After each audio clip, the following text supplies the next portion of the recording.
Գալիլեա հասնելու երրորդ օրը Կանա քաղաքում հարսանիք կար, և Հիսուսի մայրը այնտեղ էր։ Հարսանիքի հրավիրվեցին նաև Հիսուս և իր աշակերտները։ Եվ երբ գինին պակասեց, մայրը Հիսուսին ասաց.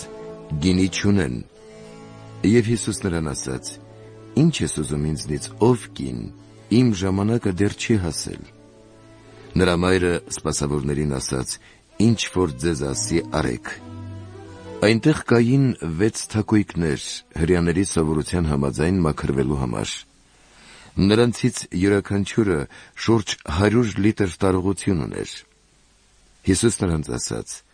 «Լցրեք այդ թակույկները ջրով»։ Եվ լցրին բերնեբերան, և ասաց նրանց.